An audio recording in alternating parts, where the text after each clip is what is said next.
예수님 당시에 유대인들은요, 예수님을 열렬히 따랐습니다. 그러나 또 한편으로는 예수님에게 아주 거칠고 모욕적인 그런 말들을 막 쏟아부었어요. 예를 들면 유대인들은 예수님을 향해서 귀신이 들렸다. 너는 귀신이 들렸다. 이렇게 얘기를 했어요. 자, 여러분 한번 생각해 보십시오. 우리에게 어떤 사람이 나 지금 정상인데 야, 너 귀신이 들렸다. 이렇게 얘기하면은 굉장히 모욕적인 거 아닙니까? 더군다나 예수님에게 그런 얘기를 했어요. 그리고 너는 신성모독죄를 범했다. 여러분, 이스라엘 사회에서는 이 신성모독죄를 범했다는 것은요, 최대 모욕이에요. 그렇게 얘기를 했어요. 왜 그렇게 했느냐 하면은 예수님이 했던 말들 때문에 그런 거예요. 예수님이 한 말.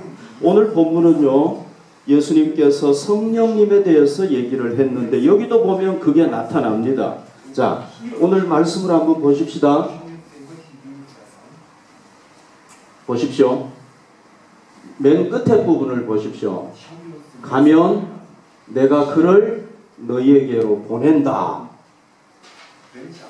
예수께서 가가지고 어떻게 가는지는 모르겠는데 아무튼 가서 여기서 그라는 것은 보혜사 성령님, 하나님의 영을 얘기하는 거예요.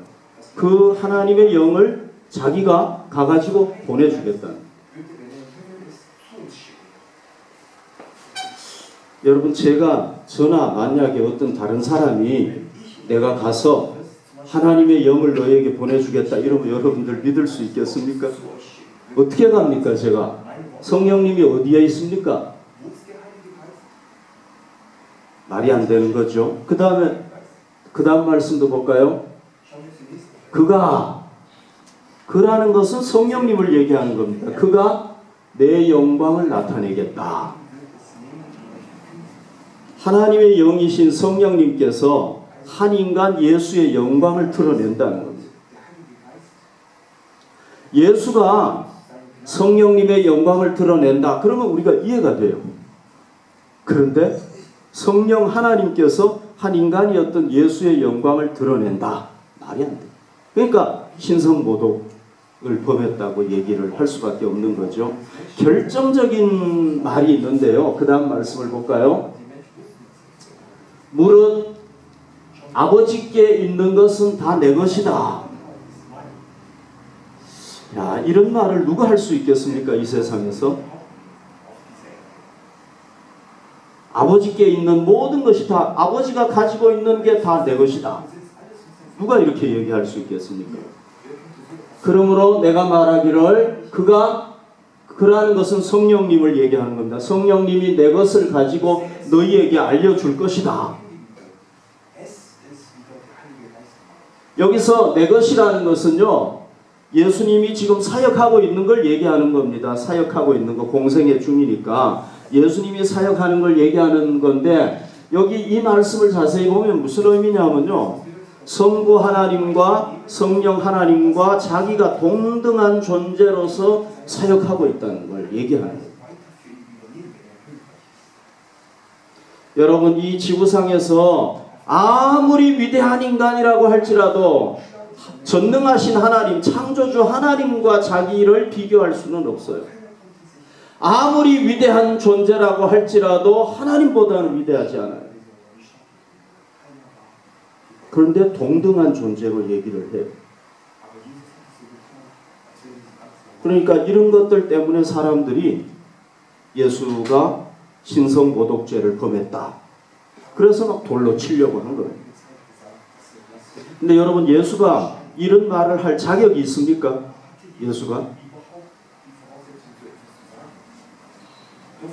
예수가 이런 말을 할 수 있는 자격을 가지려면은 예수에게 뭐가 있어야 되느냐 하면요, 전능함이 있어야 됩니다. 전능함. 왜 그렇습니까? 하나님이 인간과 결정적으로 다른 부분이 뭐냐면은 전능함이에요. 우리 인간은 전능하지 않아요. 우리는 한계가 있어요. 못하는 게 많아요. 그러나 하나님은 정말로 하나님이라면 전능해야 됩니다. 모든 것이 가능해야 그게 신입니다. 그러니까 예수가 자기가 하나님과 동등한 존재라고 얘기하려면은 가장 중요한 뭐 다른 거 다 제껴놓고 가장 중요한 게 뭐가 있어야 되면 전능함이 있어야 돼요. 전능해야 됩니다. 예수에게 전능함이 있었습니까? 복음서에 보면 제자들이 그 예수에 대해서 기록을 해놓은 것 보면은 예수가 자연을 막 통제했죠. 그죠? 풍랑을 막 통제하고 그 다음에 오병이어의 기적, 우리가 잘 아는 대로 오병이어의 기적을 일으키고 물을 포도주로 막 변화시키고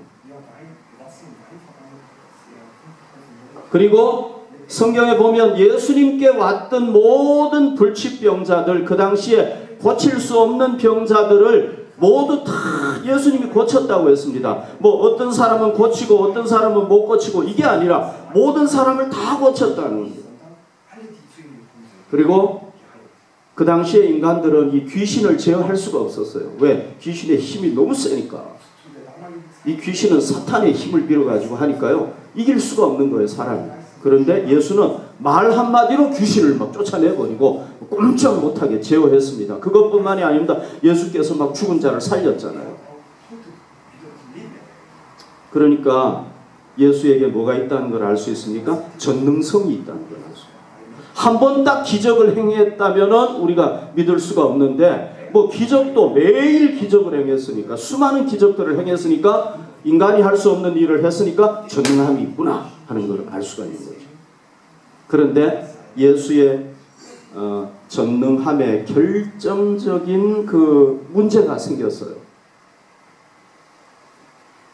전능함을 주장할 수 없는 결정적인 또 사건이 있었어요. 그게 뭐냐 하면은 죽음입니다. 자, 예수의 죽음은요, 유대인들이나 로마인들이나 똑같이 인정하는 겁니다. 왜?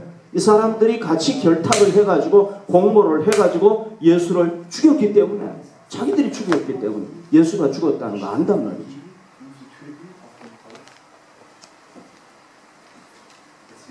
여러분, 예수가 죽었다면 전능함을 주장할 수 없잖아요. 전능하지 않기 때문에 죽은 거 아닙니까? 그러면 여러분, 예수가 예수의 삶에 있어서 전능한 것을 증명할 수 있는 그의 삶의 그 죽음 외에 어떤 다른 것이 있었습니까? 복음서에 보면요, 그게 있었죠. 그죠? 그게 뭡니까? 바로 예수도 다른 사람들과 똑같은 운명의 길을 걸어서 죽었지만은 그는 어떻게 했다는 겁니까? 부활했다. 살아났다. 근데 여러분, 예수가 살아났다가 한 40년 편안하게 잘 살고 그냥 다시 죽었다. 예를 들면은 예수님이 죽은 나사로를 살렸잖아요. 나사로가 죽었잖아요. 다시 부활했지만은, 살아났지만 나인성 과부의 아들을 살렸잖아요. 그 어린 아들을 살렸으니까 뭐 한 70년 80년 살았겠죠. 그러나 다시 죽었단 말이죠. 예수님은 죽지 않습니다. 말씀을 볼까요? 사도행전 1장 9절에 분명히 기록하기를, 이 말씀을 마치시고 그들이 보는데 올려져 가시니 구름이 그를 가리어 보이지 않게 하더라. 그러니까 예수님은 살아났다가 다시 죽은 것이 아니라 승천해버렸다는 거예요. 하나님 나라로 승천. 그래서 영원히 살아있다는, 지금도 살아있다는 거예요. 제자들이 그걸 다 친히 봤죠. 그죠? 그 다음 말씀을 볼까요? 사도행전 2장 3절 4절에 보면 오순절날 마가다락방에 120명의 성도들이, 예수님을 따르는 사람들이 모여 있었는데 마치 불의 혀처럼 갈라지는 것들이 그들에게 보여, 여기 보십시오. 120명 각 사람 위에 머물러 있었어요. 그들이 다 성령의 충만함을 받고 성령이 말하게 하심을 따라 다른 언어들로 말하기를 시작하니라. 각 사람 위에 성령님이 임하셨어요. 그러니까 여러분, 우리가 뭘 깨달을 수 있습니까? 사실요, 어떤 한 인간이 죽었다가 다시 살아났다, 그리고 승천했다, 이 말을 얘기하는 거는요, 이거는 엄청난 사건이에요. 역사에서 있을 수 없는 일입니다. 그러니까 이런 얘기는 함부로 할 수가 없는 거예요. 누가 이런 얘기를 하는 사람도 없어요. 왜? 이건 불가능한 일이기 때문에. 죽었다가 살아나는 것도 불가능한데 하늘로 승천했다? 이건 말이 안 돼요.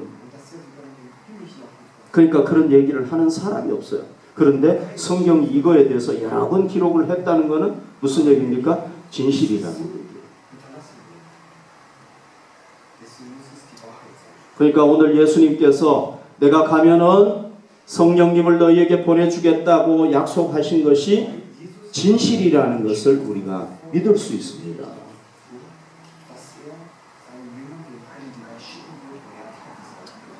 제가 이번에 그 총회 때문에 미국에 갔었잖아요. 미국에서 도미니카 공화국으로 이렇게 다녀왔는데요. 미국에 갔는데 제가 아는 그 여전도사님, 나이 드신 여전도사님을 다시 또 만났어요. 저를 식사에 초대해가지고 갔는데요. 이분이 이상하게 얘기를 하다가 또 간증을 들었어요.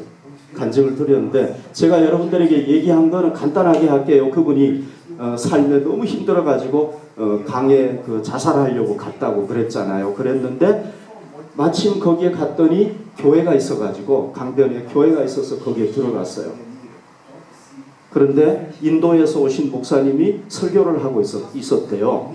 그리고 집회가 다 끝나고 난 뒤에 그 모인 사람들에게 일일이 안수를 해줬대요. 근데 이 목사님께서 사람들에게 하나님께서 예언의 은사, 예언을 주시는 대로 막 이렇게 기도를 하는데 자기 차례가 돼가지고 이렇게 자기가 이제 기도를 탁 받는데 이 목사님께서 갑자기 아무런 얘기를 안 하시는 자기한테.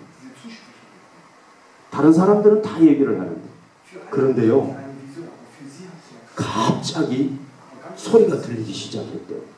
어떤 소리가 들렸느냐 하면은 그 허리케인 있잖아요. 태풍 있잖아요. 그 소리는 완전히 저리 가라 할 정도로 엄청나게 큰 소리가 자기에게 들렸대요. 그러니까 자기만 들고. 만약에 거기에 있었던 사람들이 그걸 다 들었다면은 어떻게 되겠습니까? 귀청이 다 나갔겠죠. 아니면은 다 날려가든지 그랬겠죠. 그러니까 성경에도 보면은 바람 같은 소리가 들렸다고 그랬거든요. 소리가 들린 거예요. 이번에 갔는데 또 그 간증을 해가지고 제가 다시 또 새롭게 깨달았어요. 엄청나게 센 바람이 불었구나. 그러니까 그 허리케인, 미국의 허리케인이 불잖아요. 그런데 그 허리케인은 저리 가라 할 정도로 그렇게 센 바람이 분 거예요. 자기가 들은 거예요. 그러니까 진짜 분 거는 아니고 들은 거예요. 그리고 난 뒤에 이분이 삶이 완전히 변화된 거예요. 그러니까 성령님께서 그에게 권능을 부으시고 완전히 변화가 됐다고 볼 수가 있어요. 저희가 이제 그 집에 제 아내하고 같이 갔는데요. 여러분 알다시피 제 아내는 좀 이렇게 환상을 많이 보잖아요. 보는데 이렇게 딱 들어갔는데 그 환상이 보이더래요. 뭐 환상이 아무 때나 보이는 건 아니고 또 누구나 보이는 건 아니더라고요. 그런데 환상이 딱 보였는데요. 야곱의 사닥다리가 이렇게 하늘로 쫙 그 거실 거기 소파에서부터 이렇게 그 소파 앞에서부터 이렇게 쫙 올라가더래요. 그 옆에 한 사람이 서 있는데 야곱의 사닥다리라는 걸 깨달았대요. 그래서 그 전도사님에게 얘기를 했어요. 여기에 사닥다리가 이렇게 보인다고 제 아내가 얘기를 했더니 이분이 깜짝 놀라는 거예요. 이분은요 새벽 한 2시 반에 일어나면은 아침 먹기 전까지 기도하는 분이에요. 그리고 뭐 수시로 기도하는 거예요. 근데 이분이 깜짝 놀라는 이유가 뭐냐면은 그 소파 앞에서 자기가 항상 기도한대요. 그러면서 깜짝 놀라면서 너무 막 기뻐하더라고요. 그래서 그때 저희가 깨달았어요. 하나님 앞에 늘 기도하는 가정은 하나님의 그 사닥다리가 이렇게 쫙 하늘로 연결이 돼가지고 하나님께서 천사들을 보내시고 천사들이 오르락 내리락 하는구나 하는 걸 깨달았어요. 자, 여러분들 꼭 하루에 2번씩은 기도하시기를 바랍니다. 아침에 한 번, 저녁에 한 번. 하나님의 사닥다리가 항상 있는 거예요. 하나님께서 지켜주십니다. 그러니까 오순절에 일어났던 그 사건이 실제로 지금도 일어나고 있는 겁니다. 여러분 저도 간증했잖아요. 저도 막 성령님께서 권능을 부으시니까 몸이 막 뜨거워가지고 막 견디지 못했다고. 새벽까지 막 견디지 못했던 그런 경험을 제가 했잖아요. 그러니까 이 오순절에 예수님께서 약속하신 대로 성령님께서 오셨고 지금도 그 성령님께서는 계속해서 그리스도인들에게 예수께서 성령님을 보내주시는 겁니다. 물론 어떤 사람들에게는 체험하고 느낄 수 있도록 하시기도 하지만은 그러나 대부분의 경우에는 신비스럽게 성령님께서 오시는 거예요. 그러니까 우리가 여러분 예수 그리스도를 진정으로 나의 구주로 영접했다면은 여러분들 마음속에 거룩하신 성령님께서 오셔서 거하신다는 걸 믿으셔야 됩니다. 아멘. 여러분 성령님께서 우리에게 임하신다는 것은 예수님의 약속일 뿐만 아니라 이거는 그냥 하나의 어떤 생각이 아니에요. 이론이 아닙니다. 제가 거듭 말씀드리지만 이건 실제예요. 예수님 성령님께서 진짜 우리 마음속에 와서 계시는 거예요. 여러분들이 진정으로 예수님을 영접하지 않았다면 성령님이 오실 수 없죠. 그러나 진정으로 예수님을 영접했다면 여러분들 마음속에는 이미 성령님이 와서 거하신다는 걸 믿으셔야 돼요. 예수님은 오늘 본문에서 성령님의 2가지 중요한 역할에 대해서 얘기를 하고 있습니다. 그 다음 말씀을 볼게요. 자, 8절에 보면 나와 있죠. 그가 와서 하는 일이 뭐냐? 죄에 대하여, 의에 대하여, 심판에 대하여 세상을 책망하시리라. 여기서 세상이라는 것은 예수님을 믿지 않는, 하나님을 믿지 않는 불신 세상을 얘기합니다. 책망하시리라는 것은 뭐냐면은요, 성령님께서 죄나 의나 심판이라는 주제에 대해서 그 불신자들에게 드러내시고 그를 깨우치셔서 그리고 회개하게 하신다 그런 얘기입니다. 여기서 책망한다는 얘기는. 그래서 이 3가지에 대해서 한번 자세하게 살펴봅시다. 9절을 한번 볼까요? 그 다음 9절 보십시다. 자, 죄에 대하여라 하면 그들이 나를 믿지 아니하며 그랬죠. 여기서 성령님께서는 죄를 깨우쳐 주시고 죄를 깨닫게 하셔가지고 회개하게 하시는데요. 여기서 죄라는 게 뭐냐면은 죄는요 하나님을 믿지 않는 것. 여러분 우리가 죄라고 할 때 뭐 살인한 것도 죄고 간음한 것도 죄고 거짓말한 것도 죄지만 그러나 가장 중요하고 근본적인 죄가 뭐냐면은 하나님을 믿지 않는 것, 예수님을 구주로 믿지 않는 것, 이게 죄란 말이죠. 가장 근본적인 죄란 말이죠. 그러니까 성령님께서는 믿지 않는 사람들에게 뭘 깨우쳐 주시느냐 하면은 이 죄에 대해서 너가 하나님을 믿지 않는구나, 예수를 믿지 않는구나, 그게 바로 가장 큰 죄다 하는 것을 깨우쳐 주신다는 거예요. 그 다음 말씀을 볼게요. 실제적으로 보십시오. 사도행전 2장 37절에 보면은 베드로가 나가서 성령 충만해가지고 예수 그리스도를 전했어요. 그랬더니 3,000명이나 되는 사람들이 베드로의 설교를 듣고 마음에 찔려 베드로와 사도들에게 물어 이르되 형제들아 우리가 어찌 알고 회개하는 역사입니다. 이게 성령님께서 하시는 일이랍니다. 그 다음에 2번째는 성령님께서 뭘 드러내가지고 그리고 깨우쳐가지고 회개하게 하시느냐 하면은요 의에 대해서예요. 2번째 의에 대해서 봅시다. 자, 의에 대해서인데 의에 대하여라 하면 내가 아버지께로 가니 너희가 다시 나를 보지 못하며 그랬죠. 이게 조금 이해하기가 힘든 말인데요. 성령님은 의에 대해서 깨우쳐 주시는데 이 의라는 건 뭐냐 하면은 여기 보십시오. 내가 아버지께로 간다 그랬죠. 내가 아버지께로 간다. 그건 승천한다는 얘기지 않습니까? 이 불신자들, 그러니까 예수님을 믿지 않는 사람들이 누굽니까? 유대인들이잖아요. 로마인들이잖아요. 이 사람들은 자기들이 옳은 일을 행한다고 생각하고 예수를 어떻게 했습니까? 십자가에 못 박아 처형시켜 버렸습니다. 자기들이 옳다고 생각했기 때문에 그렇게 한 겁니다. 그런데 하나님께서는 이 예수 그리스도를 어떻게 하신 겁니까? 다시 살렸죠. 부활시켜 가지고 뭐 하셨습니까? 승천하게 하셨습니다.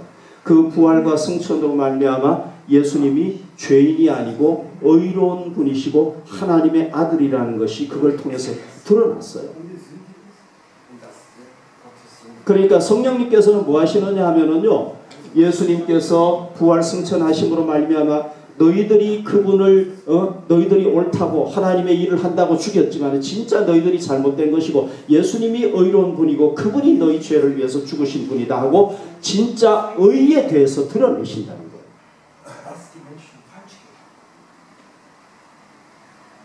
그 다음에 심판에 대해서 얘기한다고 그랬죠. 11절에 심판에 대하여라 하면 이 세상 임금이 심판을 받았습니다. 이 세상 임금은 누구겠습니까? 바로 사탄을 얘기하는 거죠. 그러니까 예수님께서 십자가를 지고 죽으심으로 말미암아 사탄이 심판을 받았다는 것을 드러내게 된다는 거예요. 그러면 여러분 한번 생각해 보십시오. 죄에 대해서, 의에 대해서, 심판에 대해서 드러낸다고 그랬잖아요. 그러면 종합적으로 얘기해 보면 어떻게 되겠습니까? 성령님이 하시는 일은 뭐겠습니까? 성령님이 하시는 일은 우리가 죄인이라는 걸 깨닫게 하십니다. 그 다음에 예수님이 누구라는 것? 의로운 하나님의 아들이라는 것. 그분이 우리 죄를 대신해서 죽으시고 부활하고 승천했다는 것. 그리고 예수님 때문에 사탄의 권세가 완전히 패배했다는 것. 그래서 우리가 예수님을 구주로 믿을 때 죄와 죽음과 사탄의 노예에서 해방될 수 있다는 것을 성령님께서 가르쳐 주시는 거예요. 깨우쳐 주시는 거예요. 그래서 예수님을 믿도록 하는 거예요. 여러분, 예수님께서 하셨던 사역이 바로 이거 아닙니까? 그러니까 예수님이 가시고 그 다음에 예수님께서 성령님을 보내주셔가지고 성령님이 오셔서 하시는 사역이 무슨 사역입니까? 똑같은 사역입니다.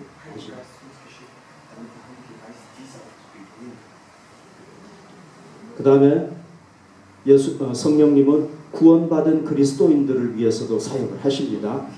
사람을 구원할 뿐만 아니라 그 다음에 구원받은 그리스도인들을 위해서도 사역을 하십니다. 그 다음 말씀을 볼까요? 진리의 성령이 오시면 그가 너희를 모든 진리 가운데로 인도하신다. 여기서 너희는 제자들을 얘기하잖아요. 예수를 이미 믿은 사람들을 얘기하잖아요. 그가 스스로 말하지 않고 오직 들은 것을 말하며 장래 일을 너희에게 알리시리라. 성령님을 뭐라고 표현했습니까? 진리의 성령이다.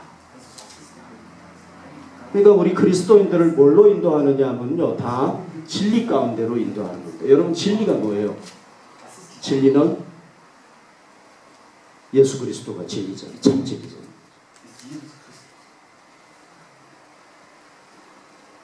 예수 그리스도가 참 진리이기도 하고 또 하나님의 말씀이 진리고 하나님이 진리잖아요.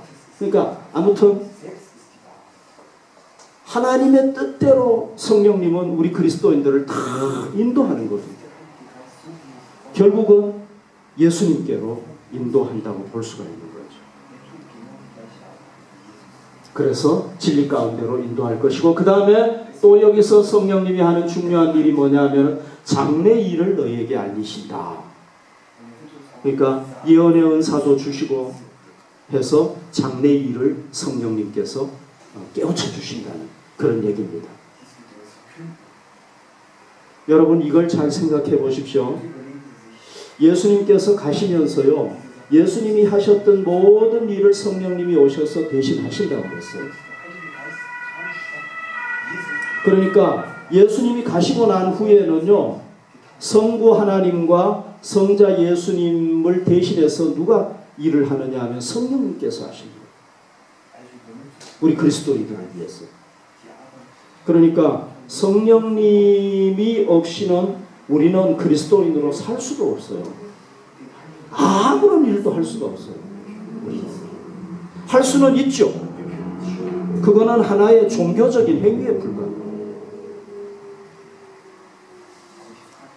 그리고 성령님께서 우리와 함께 하시고 우리를 도와주시고 우리를 사용하시면 우리도 어떻게 쓰임받을 수 있습니까? 예수님처럼. 예수님은 얘기했어요. 예수님보다도 더 크게 쓰임받을 수도 있다고. 사도들처럼 쓰임받을 수도 있고. 여러분, 제가 계속해서 강조하는 게 있는데요. 우리 기독교인이 불교인들처럼 신앙생활을 하면 안 돼요. 다른 종교의 사람들처럼 막 고행을 하고 선하게 살려고 막 내 힘으로 노력하고, 이게 우리 기독교가 아닙니다. 우리 기독교는 뭐냐? 성령님과 더불어 살아가 거룩해지는 게 우리 기독교.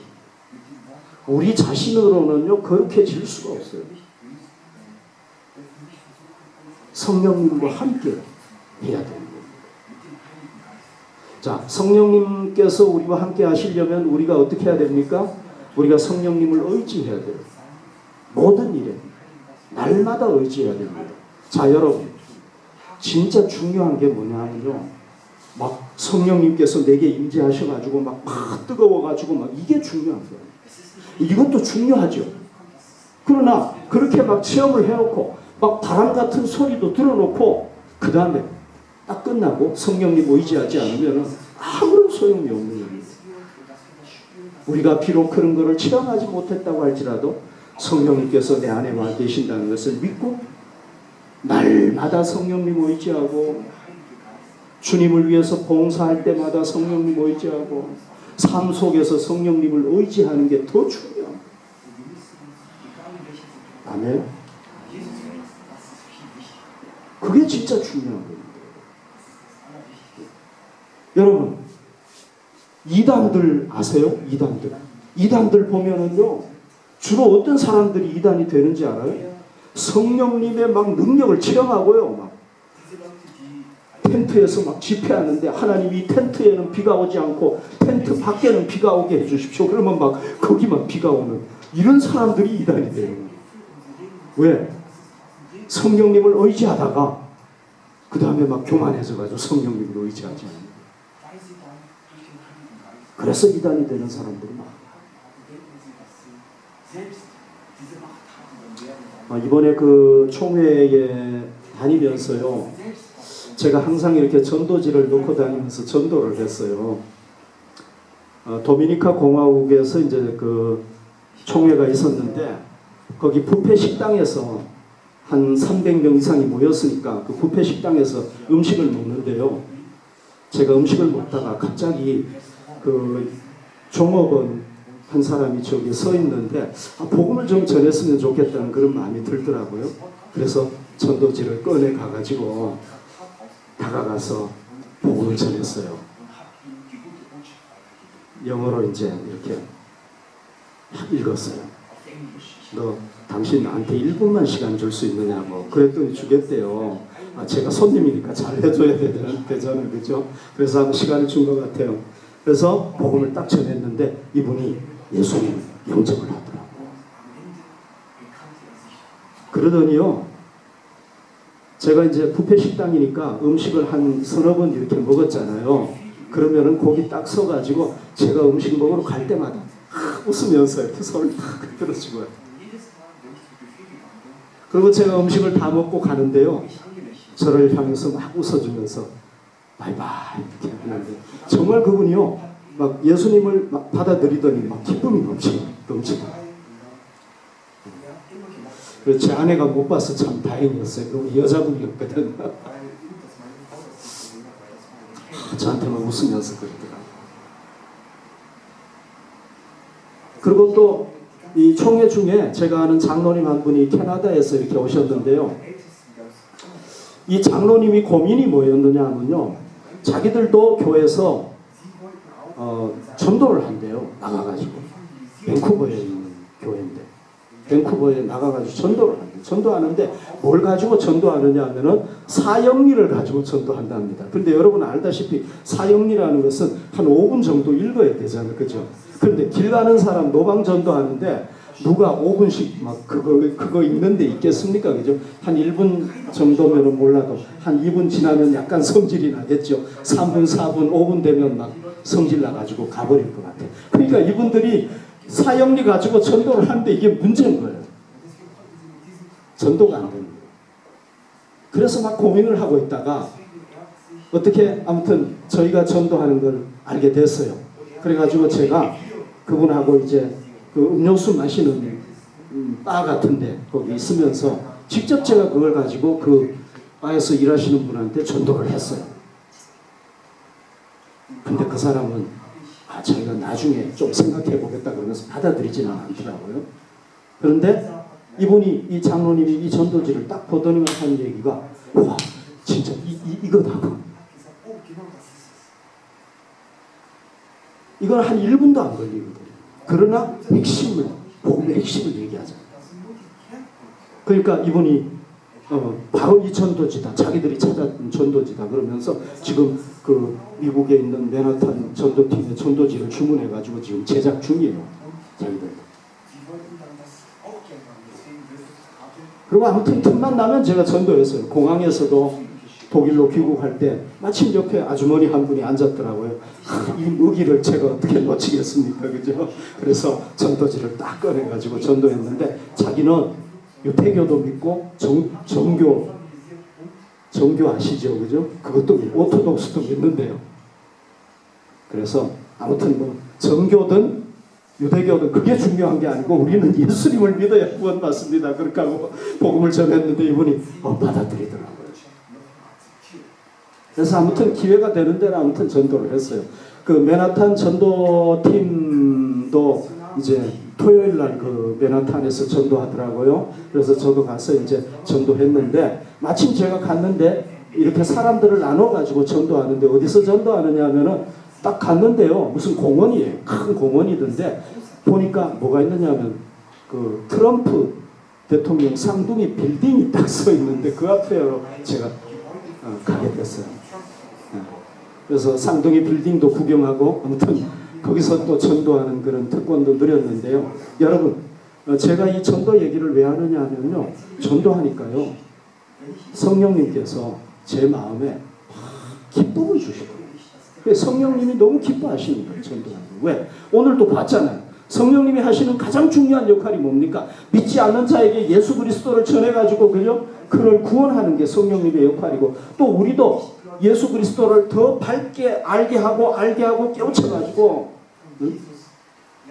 예수 그리스도를 증거하도록 하는 게 성령님이 하시는 일이란 말이에요. 예수님이 하셨던 구원 사역을 대신해서 하는 게 그분의 사역이죠. 그러니까 우리가 전도하는 걸 너무 기뻐하는 거예요. 담대함도 주시고요. 야, 전도하니까요. 하나님께서 참 은혜를 많이 주셨어요. 이번에 또 여러분 그 맨하탄 전도팀 민장로님하고 저를 미주 기독교 방송에서 인터뷰하겠다고 부른 거 있죠. 진짜 저는 인터뷰 해달라고 막 저 삭삭 빌지 않았어요. 정말 생각도 못했어요. 뭐 인터뷰한 게 뭐 대단한 건 아니지만은 아무튼 그래도 인터뷰를 요청을 해가지고 장로님하고 민장로님하고 최 목사님하고 같이 가서 인터뷰도 하고요. 그리고 그 맨하탄 전도팀이 그 맨하탄에서 타임스퀘어라고 아주 중심부예요. 거기서 한 1시간 반을 찬양을 하더라고요. 저와 아내도 거기 끼어가지고 같이 찬양을 드리는데요. 여러분 거기 가신 분은 아시겠지만은 거기 가면은요 막 이 광고판이 막 사방에서 막 번쩍번쩍 하는데요. 와 여기는 정말 세속의 도시 같은 느낌이 들더라고요. 근데 그 중심에서 우리가 1시간 반 동안 그 바이올린 잘 켜는 꼬마 한 사람이 소녀가 바이올린도 켜고 성악하는 분도 오고요. 거기 뭐 대단한 분들이 많이 오시더라고요. 저희도 뛰어가지고 참 찬양을 드리는데 와, 얼마나 감격이 되는 겁니다. 그래서